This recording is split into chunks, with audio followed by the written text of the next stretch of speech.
Good evening all, and welcome to our session on planned obsolescence. My name is Lizzie Noon. I work for Worldwide Global Schools. And so as part of JCT's creativity series of elective training for JCT STEAM, they kindly asked us to come along and do an hour session talking about planned obsolescence. All will be revealed on why that is the topic as we go through the presentation this evening.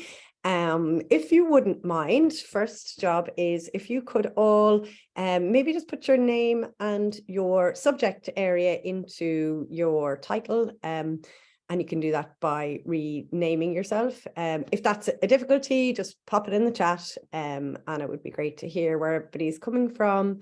And if you'd like, put your school in if you can think of it and it doesn't make it too long. Thank you. So I am going to share screen, and let's get going on looking at finding creative solutions to planned obsolescence. So here we go.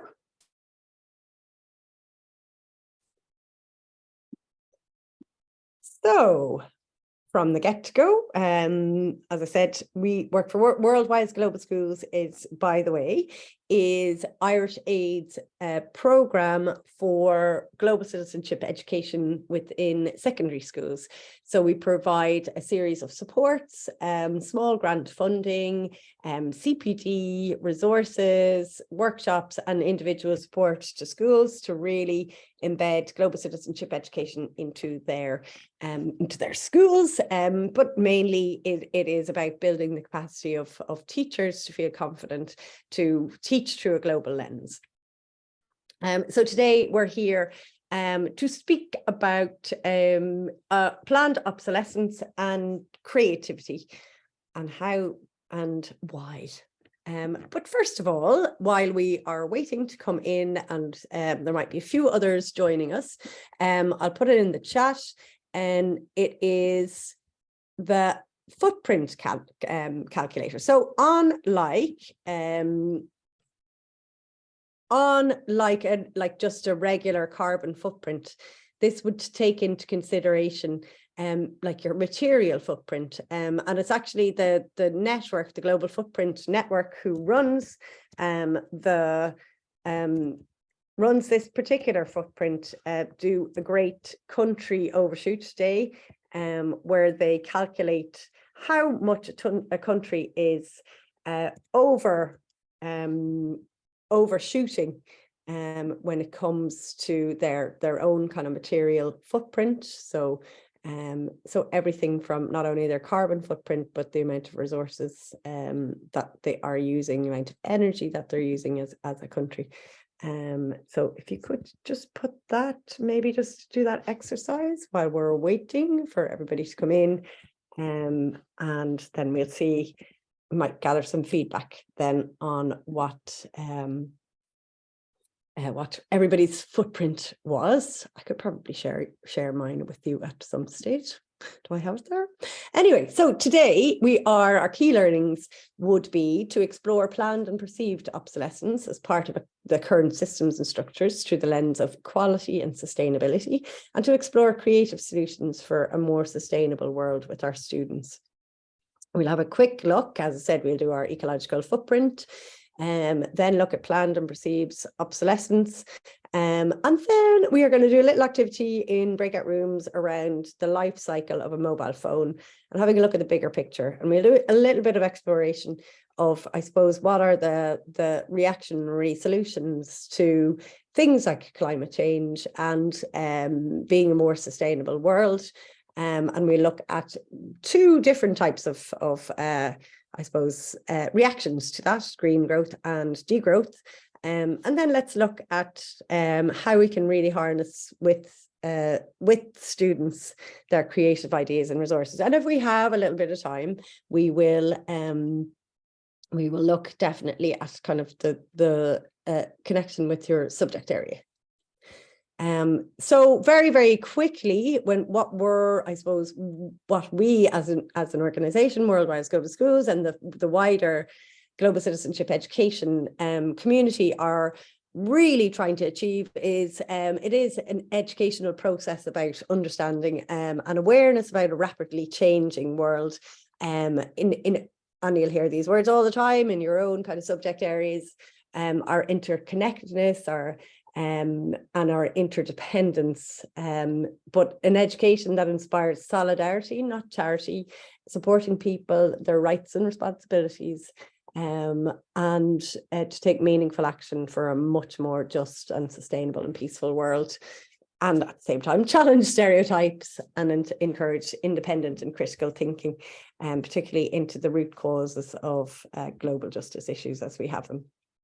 So based on this, we would have several guiding principles. One of them would be unlearning dominant narratives that exist within the world, to really use our kind of creativity and imagination to see kind of what's next and what other kind of worlds are possible. Some of them are mentioned in the definition there around, we have a very much human rights basis to our work, and inspiring solidarity, and not charity. But something that is really that we really stress with teachers is like scaffolding teaching and learning as well, around like, you know, events and activities that are really inspiring to students and that are often student led, but how do we scaffold it to really kind of give that digging deeper into the reasons why things are the way they are in the world. We would consider sustainable development as development which meets the needs, obviously, of the present, but we are quite strict on how we use the word sustainability as well, in not only the environmental sense, the economic sense, the social sense, the cultural sense, and to ensuring people's well-being. And this is important, I think, as we kind of navigate today as well, and navigate this evening. And when we talk about sustainability, because as you know, in our, you know, sustainability has been taught on every level, from banks to fossil fuel companies to schools to, so we need to be very clear on what that actually means, and what it truly means to be sustainable.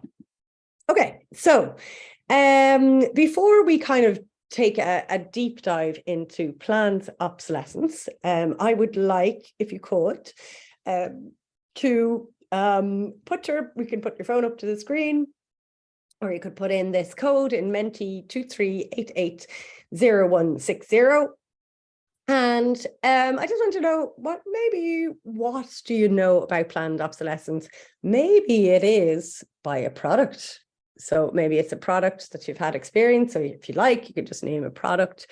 But if there's, what have you experienced about planned obsolescence? So I'll give you a couple of minutes to do that. And then we'll come back and see what the results are on that. And it may give us kind of a steer as well into what kind of we look at as well.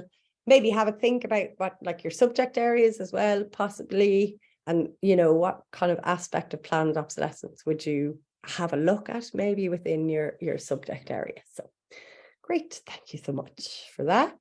So yes, planned obsolescence.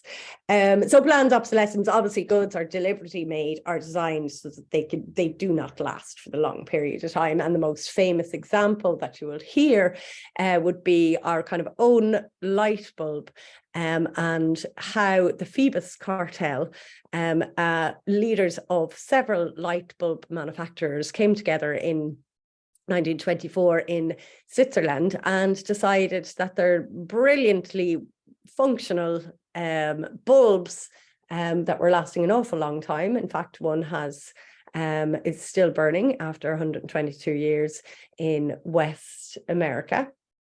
But they had decided these light bulbs are too good. It's, you know, not enough for us to be making a profit. We need to purposely go out and make sure that our engineers engineer a light bulb that will only last 1,000 hours as opposed to the 2,000 hours that so the cartel worked to the extent where there was inspectors going around and making sure that the light bulbs did not last. So this was the kind of the point where it was almost written into law, so that the economy would grow, particularly in the Great Depression in America, where they decided it was a good kind of strategy to use to boost the economy again, is to make products that would not last and to get people to buy and to consume. And the rest, it should be history.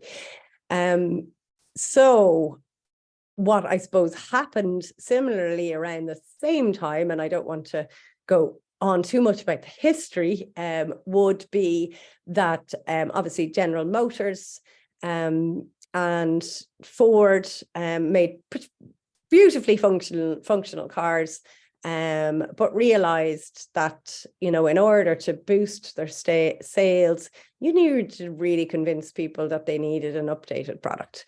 And I guess at the same time, it was a realization that maybe women held the purse strings in a household, and they would like different colors. You know, there was all Ford cars were black at one stage, so it was about kind of putting colors and shapes on it, and that kind of feeling that it was a status symbol was a whole piece and a whole part to this day around perceived obsolescence. Okay, so I guess what kind of like, you know, brought that a little bit further, because if you hear even you know, there's a lot of products that you know from the 1960s and the 1970s which were really, I mean, good at not breaking, but as kind of more products came online, so it's like products are made and they're engineered to be really, really super, but it's almost like they have a trajectory that's backwards.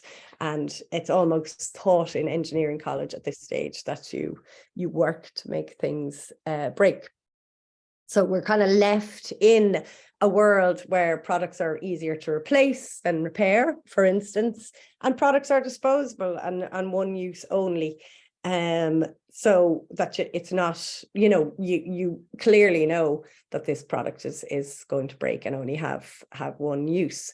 So I guess the question is around all of this piece is how much resources, how much energy, how much labor, how much of our minerals, how much of our time, how much money on the consumer side is spent on products that are that can break and that we'll need again. But I think what we're interested in as well from a global citizenship education point of view is the violence, is the I suppose the extraction and the level of extraction and exploitation that takes place in order for this world that we live in, where we have all of this mass production, and to what end, when we do actually have enough stuff in the world. So there is a really good documentary on planned obsolescence. So that would be my first kind of shout out, maybe just to even to listen to. There's plenty of podcasts as well, which I'll recommend at the end of this, and you'll find it on the JCT website, of places you can go to kind of look a little bit further. But why is this important for us in our teaching of students at second level? Where does it fit? And so, as I said, it is, I suppose, important to recognize where this fits as regards our extraction and exploitation within the world, and hence on sustainability and inequality. So here's some kind of pat definitions, and I think something that is focused on within schools and particularly interesting too, to students would be like, you know, the whole fashion industry as well. And like that idea now of you need this thing, everyone else has it, this thing will change your life. So marketing and advertising have a huge role as well to play within that. So I guess, like, if we're looking at the PAT definition of perceived obsolescence, it's a part of planned obsolescence that refers to desirability. In other words, the object may continue to be functional, but is no longer perceived to be stylish or appropriate, and is rendered obsolete by perception rather than by function. You mentioned many products when you did your Menti there. This is a handy enough graph just to know, like, I suppose, you know, things like a pack of oats can outlive like any electronic devices, for instance. And it looks like kind of the shelf life of our goods. And as you can see, kind of some of our very, very basic needs have a much longer shelf life than many of our non-food and non-perishable perishable items. So what is the connection then between global citizenship education, as I described it, and planned obsolescence? And I put at the center there, like, the growth mentality. So on one side, we have like planned obsolescence, we have markets and profits and wealth. And on the other side, I suppose, we're thinking about, like, you know, poverty or health and well-being and inequality.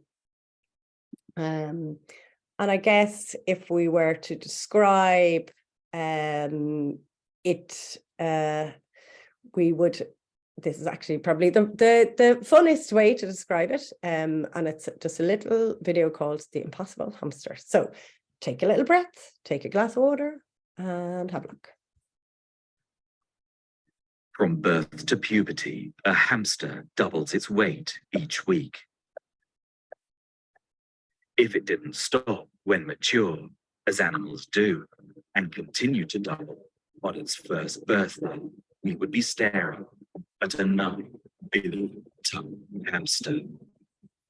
This hamster could eat all of the corn produced annually worldwide in a single day and still be hungry.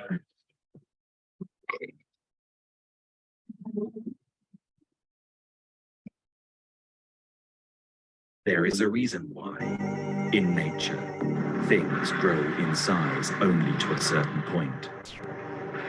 So why do most economists and politicians think that the economy can grow forever and ever and ever?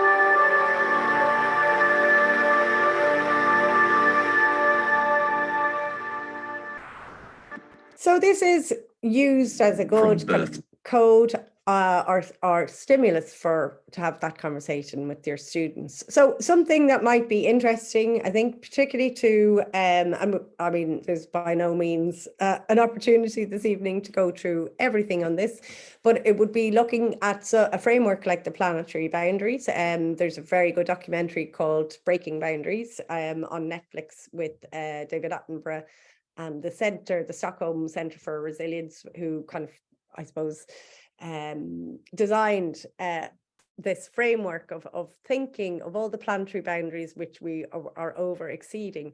One of them being climate change, but also our loss of biosphere and biodiversity, our land system use, and our nitrogen and phosphorus flows are particularly bad, and novel entities, which is just everything and stuff. But one interesting thing, I suppose, to point out here is the ozone depletion planetary boundary, and the reasons why that's not kind of like going beyond what it should be and overstepping its boundary. And what was done for ozone depletion when we had a hole in the ozone layer in the 1980s, what was done in the world that actually made that significantly, like, you know, under control as regards one of our planetary boundaries. So we can kind of, I don't know whether anybody wants to unmute there and maybe say why has that not, because, you know, why is that no longer an issue? So any thoughts on that? So we would say things like, maybe like there was the political will, obviously, to be able to tackle this problem, and probably like a much stronger political will there was as regards climate change. But then you have to acknowledge it was very specific, taking CFCs out of our kind of production and out of the atmosphere as well. However, if you consider things like planned obsolescence, say of something like a washing machine, or particularly in refrigerate, like a fridge, which we know it's very hard to get parts for, that, you know, that ozone depleting material is still within kind of older fridges and older products. And we are at risk at putting that into the atmosphere if disposal doesn't happen correctly. If we look, I suppose, if we look at our record as regards extraction in general, you could put it in a really, really rough way. And this particular cartoon, which has added bits to it, sorry about that, I just added bits. When we think about how our world has worked, and particularly in the last 500 years, there has been a huge amount of extraction, exploitation from the global south to the global north. That would include 200 billion labor hours per year. That would include 800 million hectares of land. That would include 10 billion tons of raw materials, which is all used basically for our stuff. It's a very rough and ready mark, but that is the truth. So if you think of and then that's not even to mention where the waste goes back to. And normally it does go back to the global south as regards, but just even looking as regards minerals, we get, and it's kind of coming up to our next kind of activity here, of like our cobalt reserves, our copper, our platinum, our natural diamonds, all kind of very, very rich in minerals. And however, the profits made from those items would stay very much with the north. So what we are going to look at today is the life cycle of the mobile phone. And it would be kind of looking at from extraction to disposal, and looking at all the different stages, but considering if we could consider social as well as kind of environmental sustainability within those kind of different stages. So really what this is a brainstorm on, like, you know, what are all the different stages of the life cycle of a mobile phone. Just going back there, just maybe something to consider would be, I suppose, two undeniable aspects of our current kind of market economy are wasteful growth and galloping inequality. So I suppose it's to kind of see what does that look like then as regards like inequality. So if this kind of scenario is happening, what does that say to us about global inequality? What happens? What are the kind of consequences of extraction and exploitation to the extent that we are doing right now? And I guess focusing again on kind of maybe inequality and kind of wealth inequality as well, we do have to acknowledge, like, where are all say it's the richest 10% who are responsible for almost half of the total lifestyle consumption of emissions. So we have to think of that.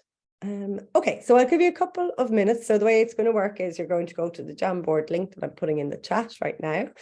And different groups, so there'll be about 5 to 6 people in each group. If one person could take the Jamboard perhaps and feed into the Jamboard the different stages, you'll all have the same one, so you'll see different groups coming in, and it's really to discuss together as well, the particularly, I think, the social and the environmental implications of a process like just looking at one product, from extraction to production to packaging, disposal, and somewhere in there as well you can have a look at how would that look as well with kind of planned obsolescence, like, you know, where would planned obsolescence sit? So I'd like you to consider maybe where in the world are the materials from in our phone, where the phones are put together as well. So assembly, what issues does this cause for people and planet, and where does the waste go? Great. So thank you so much for doing that activity. I'd love to hear your feedback, and let's have a look at the Jamboard and see what everybody filled in. But just, I suppose, some, like, you know, a few things to consider there. We have lithium mining in Bolivia, so the lithium for our batteries, something to consider as well when we're thinking about, like, I suppose, you know, all electric cars by 2030, when we're thinking about renewable energy as well. We only, like fossil fuels, lithium is a finite resource, so how do we manage that as well? So thinking about the waste, the picture there on your bottom right would look at, it's actually a picture from Ghana, where most of our e-waste is going. And it kind of goes through a loophole of saying that these are secondhand electronic goods that are being imported to Ghana, when in fact it's a dumping ground for a lot of e-waste. Now, there is an industry where the different parts are taken away, and different products are made, and it's, like, you know, amazing creativity there. But the toxins, the environmental and health, I suppose, consequences of the sheer amount of e-waste that's like, I suppose, dumped on a community that's not able to handle, like, you know, the way to handle it, or I don't think anywhere, if all the e-waste in the world was dumped, even our own e-waste was dumped on our own communities, there isn't the facilities to be able to handle that. So just, I suppose, thinking from every single kind of aspect, although we're looking at, like, you know, we are looking at it from a product point of view, like a phone is a useful one for students to look at, but however, just to be very, very conscious that, you know, they know that it's not only, they shouldn't feel guilty about owning a phone, but just to get them to think about the implications, and think as well about, you know, maybe thinking about ways in which they can fix their existing phones, instead of all the time looking for new. There's a quote here from Fairphone, which is actually a phone that you can fix yourself, and also the minerals and the components of the phone are ethically sourced. And I guess it's just reminding us that there's always a human cost, from the mines to the factories, and the entire electronics supply chain is tainted by unsafe and inhumane working conditions, from long working hours to even child labor. So again, as I mentioned, disposal is, like, you know, a huge consideration. And one thing that, like, the Story of Stuff is an organization that produces these really, really good kind of videos that kind of really make things understandable, I think, for students. And their latest one is the Story of Electronics, and the CRNI, an organization working here in Ireland, have done a lot of campaigning as well to change the kind of legislation around, like, e-waste and electronics here in Ireland and in Europe, and to, I suppose, really, really to consider kind of waste mountains. We really need to look at this piece as well and be aware of its existence, and when we're kind of like, buying new products as well. So what are the solutions? So I mean, for as global citizenship educators, we are definitely looking towards, like, the way, okay, well, what does the future hold, and how can we be creative of a new world that we want to create? But it is also important to acknowledge that some of the solutions to the bigger things aren't, will need further thought, and they may not work as well within, they may work for the existing system that we have in place, but maybe it is the system that needs to be redesigned, not necessarily working, with solutions that are going to fit into that system that exists. Because just to remind you, like, our system that we're working in the moment as regards economic and political systems that particularly here in the West and in Ireland are certainly not working to ensure that there's equality throughout the world. So yeah, I mentioned the story of solutions. So there's many creative solutions that could fit within the current system, but we do, as I said, need creative solutions about the system and the way that we do things in society.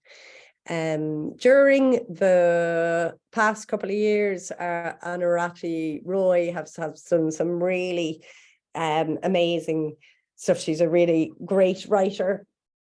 And she had a really good kind of video around that, like, the pandemic is a portal into us kind of seeing that kind of new world. But I think a nice quote is from her: "Is another world is not only possible, but she's on her way. On a quiet day, I can hear her breathing." So for all those English teachers out there, but as I said, consider kind of what is happening. And consider maybe some of the solutions that we've come up, say, for the climate change, for our reaction to climate change. So, I mean, one framework that we use often, it's not by no means, I suppose, perfect. Again, it's kind of like maybe a solutions within, trying to find solutions by 17 categories within the existing system. But maybe just put in the chat, what goals do you think planned obsolescence are connected with? So some of you, if you're not familiar already, the Sustainable Development Goals are goals that the UN had decided, and hence all the countries of the world decided would be good targets for 2030. And obviously things that we need to do. However, they kind of missed the boat around kind of maybe bigger kind of justice issues like trade justice, tax justice, debt justice, and I suppose tackling our growth imperative in how we think and how we think in society, and looking at kind of individual or collective action and community action towards these things. However, they're a nice understandable framework for students to engage with. So I guess if we are to think about kind of targets, it would be under the responsible consumption and production. And certainly the goals are ambitious, but admirable. So like there's some good, really, really good stuff there that you could even take one. There's one: remove market distortions that encourage wasteful consumption. So again, that's kind of like where planned obsolescence would sit. So encourage companies to adopt sustainable practices and sustainability reporting, sustainable public procurement and management of resources, and then again substantially reduce waste generation. And all those things can be done by looking, like, the way by basically getting rid of planned obsolescence, obsoleting planned obsolescence, if you like.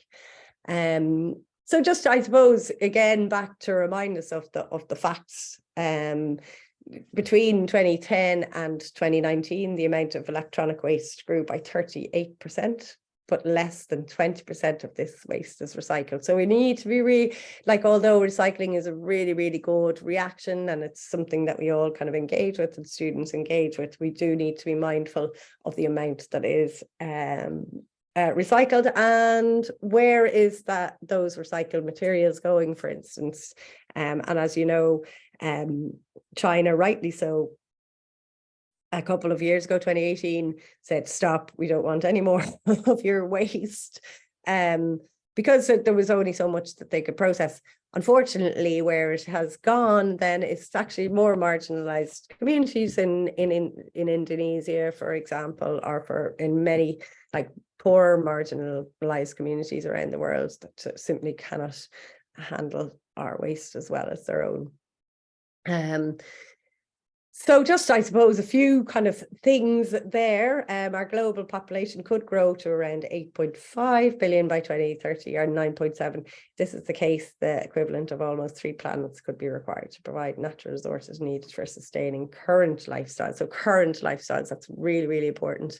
And again, kind of going back to, you know, just be very careful with the population argument, because it is actually the top 10% of as regards wealth who would be the strongest kind of carbon emitters, like, you know, whereas, like, you know, 90% of the world are not, like, a very, very small carbon footprint, but they're also living in abject poverty and not being, I suppose, not having access to their basic needs. So it's really important, I suppose, to, if we focus too much on population, we end up again focusing on the populations of people who don't have access maybe to their basic needs, and not focusing maybe on our, you know, our wasteful society. If we were to live, like, if everybody, all 8 billion people were to live like we do here in Ireland, we'd need 3.5 planets to sustain us. So that's, again, back to the statistics, based on statistics that we filled out at the start, as regards our ecological footprint. So kind of looking at the bigger picture of what we maybe should be looking at when we look at kind of being creative around a new way of doing things. I suppose one whole area that's really growing is this whole idea of degrowth, décroissance. It was coined in France. It can be seen as a negative word because, like, growth always seems good, doesn't it? We grow as people, we grow in maturity, children grow, plants grow. So why would you want degrowth? So it is this whole idea of, well, actually, if we continued, like, say, if we, most measures of success in every country is based on our gross domestic product, for example, and all based around growth imperative. Let's grow the economy. Let's keep on to growing. And as you saw from the hamster, that's just impossible. So it is based around kind of us being more sustainable, but also putting well-being at the very center of what we do in society, and well-being of people. So does that sound familiar? Many, I suppose, in school self-evaluation, and what we've seen in the last couple of years are school management really picking sustainability and well-being as kind of the focus in their school self-evaluation, which is really refreshing. But let's bring that kind of global perspective to that as well within schools. So as I said, we are kind of at a turning point where we're looking at, okay, will we go down the GDP road as regards and the economic growth, which is completely unsustainable if we're looking from an environmental point of view, but also social and economic. Or are we looking towards, like, what do we need to do to be more sustainable without it being surface level sustainability? And what can we do to make sure that happiness is at the very, very center of what we do and our policies that we make, and what we do as society.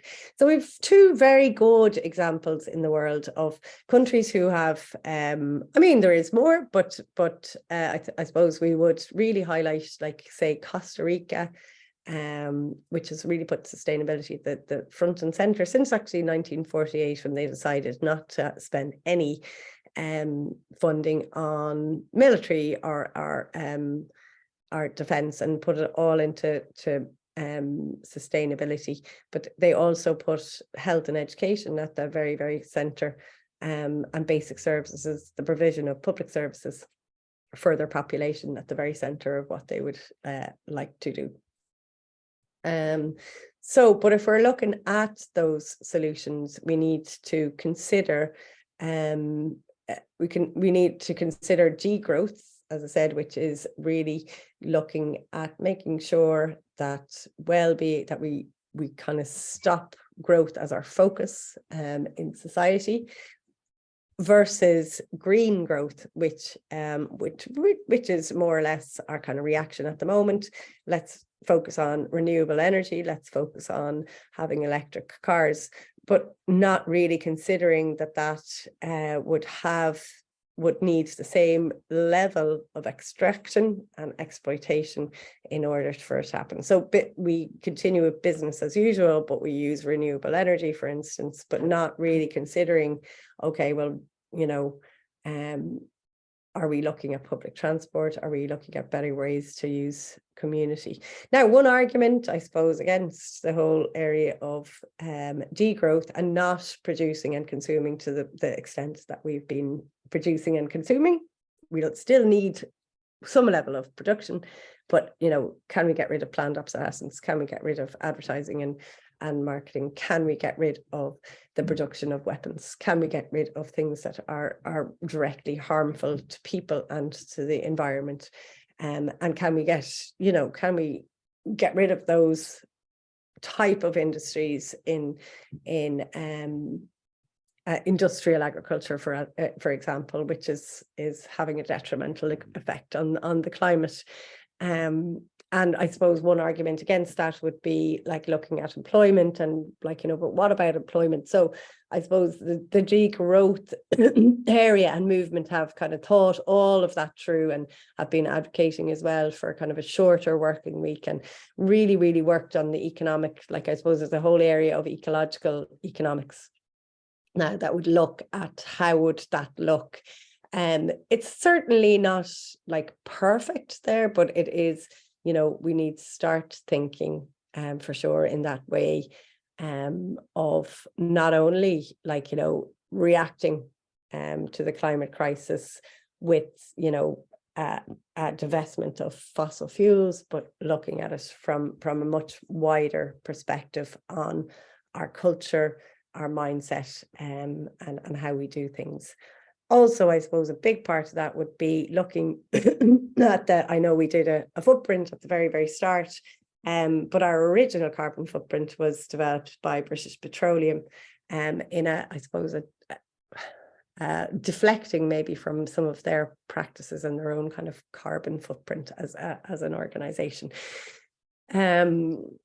So let's look towards kind of more collective action, and we can see within young people as well what you know, the like eco anxiety and their own kind of eco anxiety. It's very much about person and in the individual, whereas kind of focusing on kind of collective action and what we can, our power as people in reaction to the power that are making kind of policy decisions on our behalf.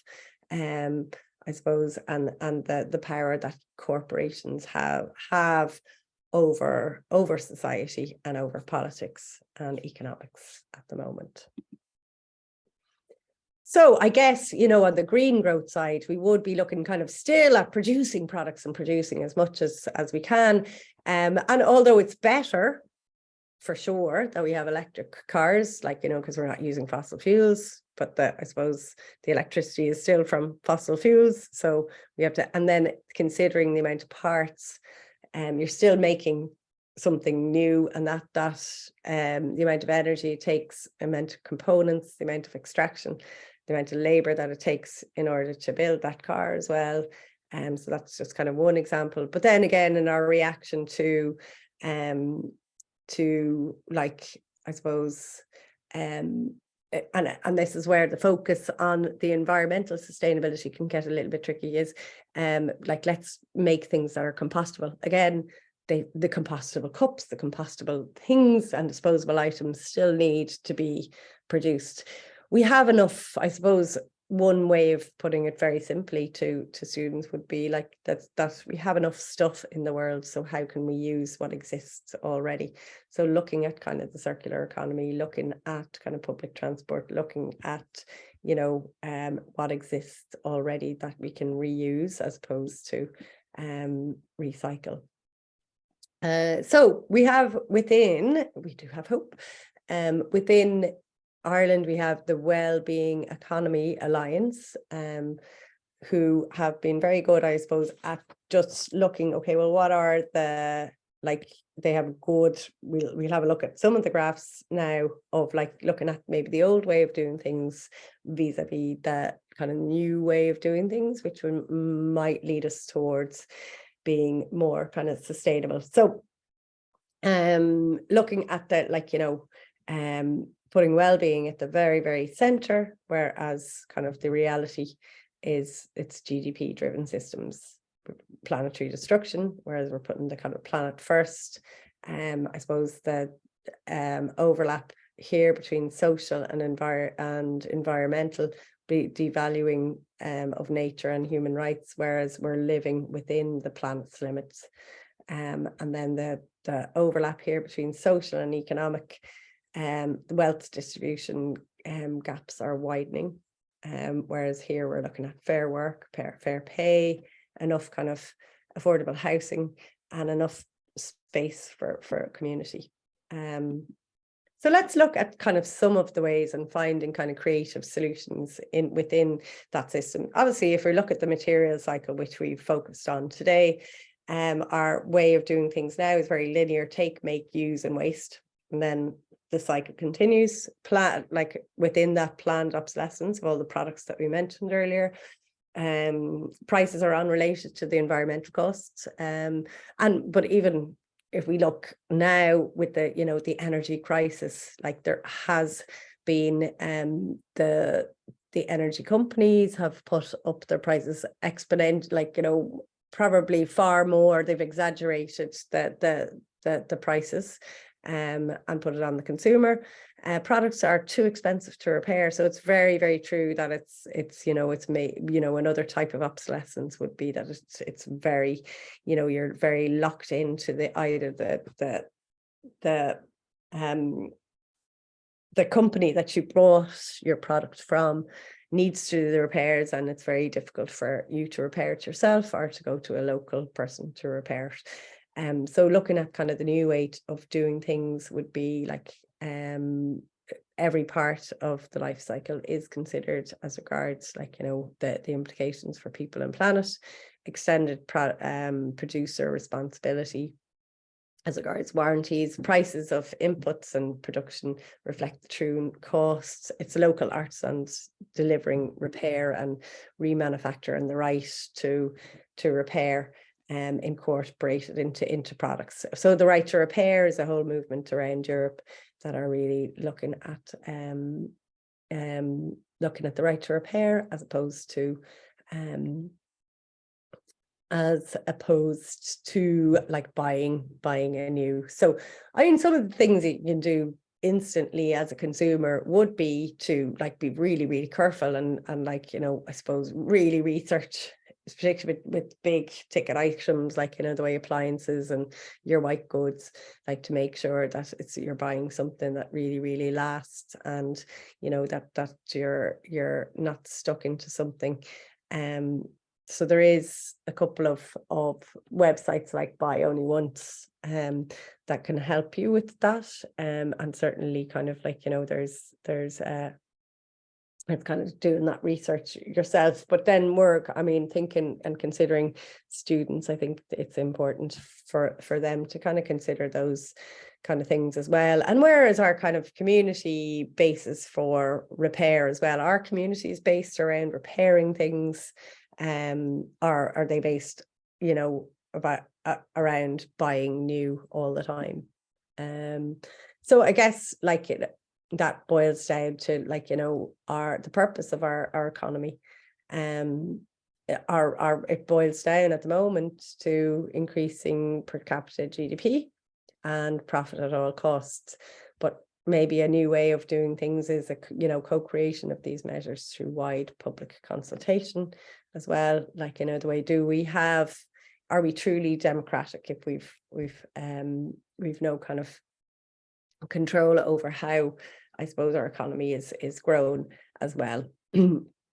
But I think probably the biggest thing is, thinking about our mindset itself. And I suppose this is where education really, really comes to the fore of, the dominant mindset is now that there's no alternative to growth, and it's, profit and business as usual. Buying stuff will boost our economy is what we hear. There would be no jobs without production. And that's really risky, and it instills fear in people. So can we make sure that education, third level education, is everyone is upskilled to repair and paid properly? That would be nice. But incentives to upcycle and reuse and create new ways of using old products. And then kind of looking at economies should have human and environmental well-being. In fact, what's the point of an economy unless it is to make sure that everybody has basic needs? So we've kind of lost our sense of what our economy is there for. And do we have the power to, I suppose, design economics differently? So that's where I think really getting creative. So from a kind of a micro level or a personal level or a school level or a student level, creating new ways to use old products and second life as something else. Maybe at a community level, don't buy, borrow, lend, having a community library, say, for things like lawnmowers or drills, or there's even some kind of communities kind of based around, and you'll see this more kind of in cities, that's it's a shared kind of washing facilities, washing machines, etc., and laundry facilities. What system can you create that will reduce the amount of new products that use up Earth's resources to be made? Buying secondhand, getting creative and fun. So many schools who are doing swap shops from could be anything, books, fashion, their own kind of tech goods, kind of finding out as well. We have a few students who've done that in a few classes where they've kind of really got into kind of fixing tech, fixing electronics, as opposed to buying new as well, and learning how to fix things themselves.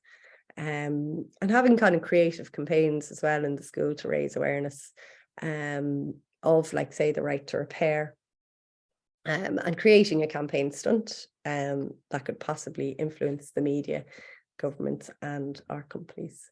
And I guess just tapping into the creativity of students as well, whatever your subject area is, writing, composing, creating art based on the topic of planned obsolescence, or a new way of doing things as well, or on degrowth itself.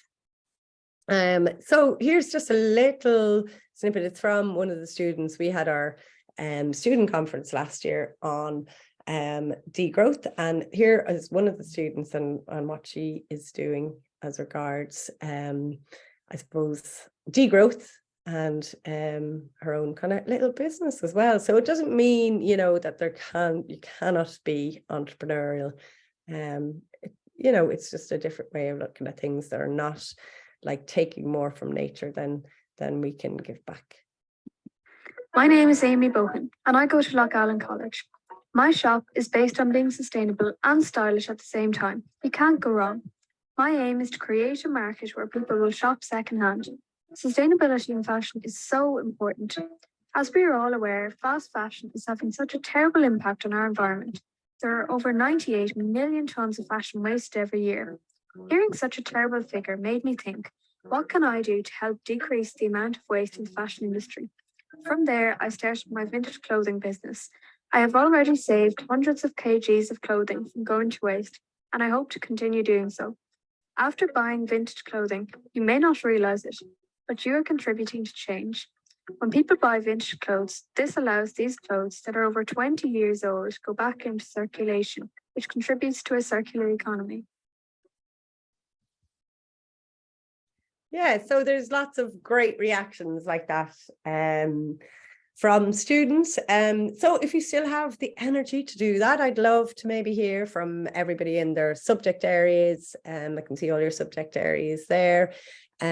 Obviously, like I'm looking at the whole area of planned obsolescence and degrowth. We can look at it in from a home economics point of view, wood technology, even kind of looking from our like modern foreign languages as regards the terminologies used, de croissance, but also like say for German, if you're a German teacher, just looking at kind of the initiatives taking place both on a kind of a national level and a community level in Germany. Business has been so progressive, and thank you again, plug out to the JCT business team, who have just been absolutely amazing at really progressing the area of sustainability within that. So then looking at kind of planned obsolescence as a like a purposeful business strategy, and then what can we do kind of differently as well.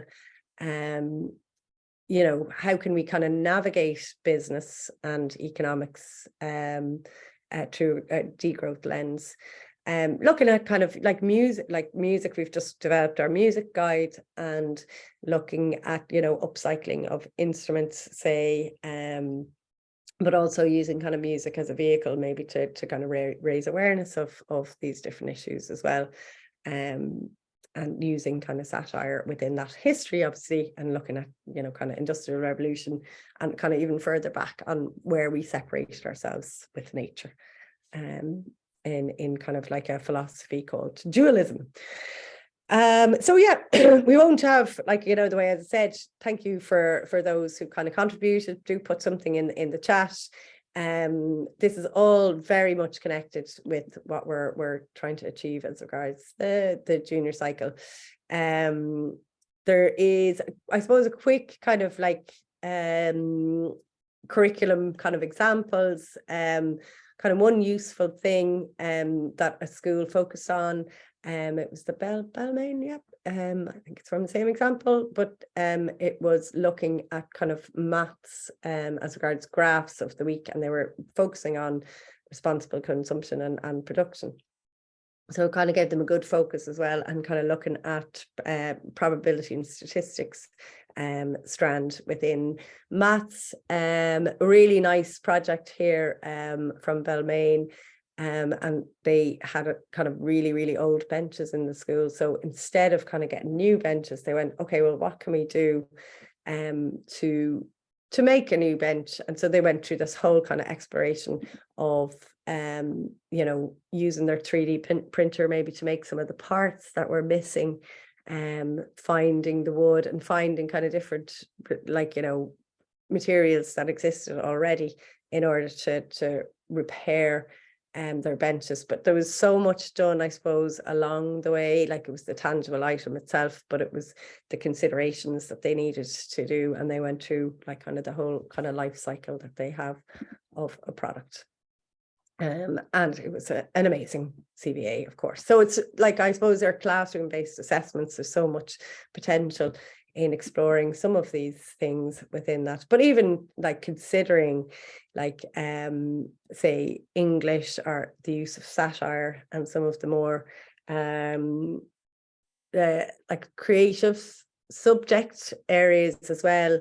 As I said, it would be amazing really maybe to highlight some of these within your classroom, within your music, within your art, within your English classrooms, to maybe look at a cross-curricular project within this area. So we're, as I said, available. God, the year is running out of us. We do have our annual student conference coming up in a couple of weeks' time, and then we're back actually into kind of grant funding round. So you can access a small grant from us to for any initiatives within, and many actually use their funding to go to places like the Rediscovery Centre, which is our national centre for the circular economy. I'll share all of these links, and as I said, all the links are on the JCT website. One publication that we really advocate you looking at is the New Internationalist. It's probably one of the best alternative, I hate to say alternative medias, but just really gives you kind of like, you know, much wider objective and different perspectives, which is really, really important in global citizenship education on the world that we live in today. So I'll just leave you with two little quotes from, well, two terminologies really. Dúchas, which is a Scottish Gaelic term, mean it's an ecological principle of interconnectedness between people, land and non-human beings, and the coexistence that we are now perhaps too late recognizing. The utter necessity of it, we are going to survive. So that's actually a quote from Emma Debiri, who wrote a book about what white people can do next. And Fihifu is another one about being firmly interwoven and intricately mixed up.